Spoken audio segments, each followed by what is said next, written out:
Hello दोस्तों, नमस्ते। कैसे हैं आप सभी? I hope you all are doing very well.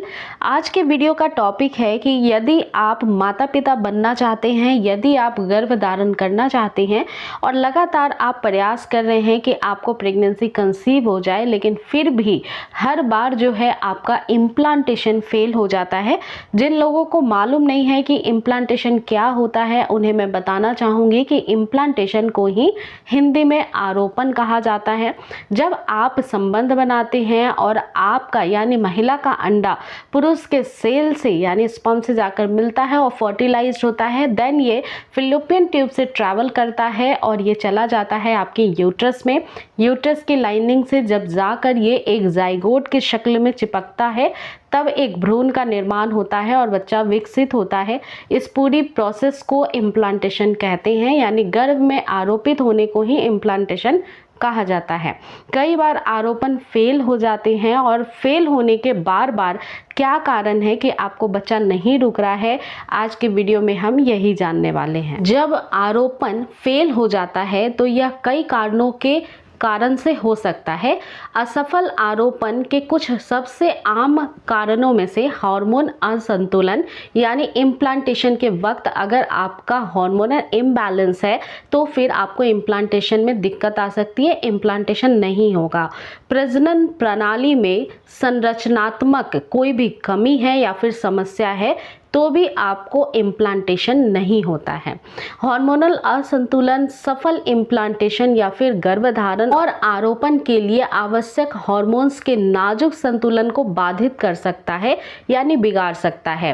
Polycystic ovarian syndromes, अगर आपको है थायराइड की प्रॉब्लम, यदि आपको है हाइपरप्रोलैक्टिनीमिया जैसी स्थिति है, तो भी हार्मोन्स के स्तर को ये बिगाड़ देती है या बिगाड़ सकती है। और ऐसी कंडीशन में जो आपके पीरियड्स का साइकिल होता है वो खराब हो जाता है और जिससे कि जो अंडा निषेचित हुआ है यानी जो अंडा ओव्यूलेट कर चुका है उसका आरोपण ठीक से नहीं हो पाता है। प्रजनन प्रणाली के संरचना में अगर किसी भी प्रकार की कोई कमी होती है, स्ट्रक्चर अगर आपका ठीक से नहीं है, एंडोमेट्रियोसिस की कंडीशन में, फाइब्रॉइड्स की कंडीशन में या फिर गर्भाशय की परत ठीक से नहीं बनती है, तो भी आपका इम्प्लांटेशन नहीं हो पाता है या फिर जो इम्प्लांटेशन हुआ है वहाँ पे बच्चा ठीक से ग्रो नहीं करता है, उसमें दिक्कत आती है। कई बार जो आपकी इम्यून सिस्टम होती है, अगर आप काफ़ी ज़्यादा वीक हैं, आपको किसी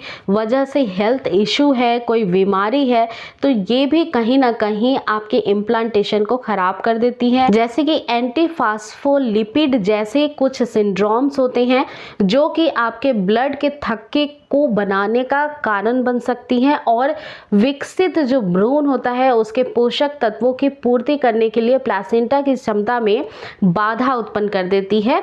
तो इसकी वजह से भी आपका इम्प्लांटेशन फेल हो जाता है। अब जानते हैं कि अगर आपका इम्प्लांटेशन बार बार फेल होता है तो इसे आप कैसे पहचान सकते हैं। तो देखिए, हर बार जब आपका इम्प्लांटेशन फेल होता है तो फिर असफल इम्प्लांटेशन के सबसे निराशाजनक जो पहलू होते हैं उनमें से यह है कि अक्सर कोई स्पष्ट लक्षण नहीं दिखाई देता है, लेकिन कुछ मामलों में एक महिला को अगर इम्प्लांटेशन फेल हुआ है तो प्रत्यारोपण के समय के आसपास हल्के धब्बे या ऐंठन जैसा अनुभव हो सकता है। आपके पेट के निचले हिस्से में आपको ब्लड के कुछ थक्के दिखाई दे सकते हैं, ब्लीडिंग हो सकती है, आपको दर्द हो सकता है नाभि के नीचे, लेकिन ये सामान्य लक्षण मासिक धर्म चक्र के संकेत भी हो सकते हैं। अगर आपका इम्प्लांटेशन असफल हुआ है, अगर सक्सेस नहीं हुआ है, तो कई बार बेसल बॉडी टेम्परेचर में भी परिवर्तन देखा जा सकता है। एक महिला का बेसल बॉडी तापमान जो होता है, टेम्परेचर जो होता है, जैसे BBT कहते हैं, इस बारे में संकेत दे सकते हैं कि ओव्यूलेशन कब होता है और क्या प्रत्यारोपण सफल हुआ भी है या नहीं। यदि ओव्यूलेशन के बाद 18 दिनों से अधिक समय तक आपके जो ब्लड वेसल्स होते हैं या जो आपकी बॉडी का टेम्परेचर है वो ऊंचा रहता है, तो यह संकेत करता है कि आपका इम्प्लांटेशन प्रत्यारोपण हुआ है। असफल प्रत्यारोपण का एक और संभावित लक्षण प्रोजेस्टेरॉन के स्तर में कमी पाई जाना। प्रोजेस्टेरॉन एक बहुत इंपॉर्टेंट हार्मोन होता है जो कि गर्भ आरोपित भी कराता है और गर्भ में पल रहे बच्चे के विकास में भी मदद करता है। अगर इस हार्मोन में गड़बड़ी हो जाती है जो गर्भाशय की परत को बनाए रखने और विकसित जो भ्रूण होता है उसको सहारा देने के लिए बहुत महत्वपूर्ण हार्मोन होता है। यदि ओव्यूलेशन के तुरंत बाद प्रोजेस्टेरॉन का स्तर गिर जाता है, अगर वो घट जाता है, तो यह संकेत होता है कि आपका इम्प्लांटेशन फेल हो जाएगा या फिर फेल हुआ है।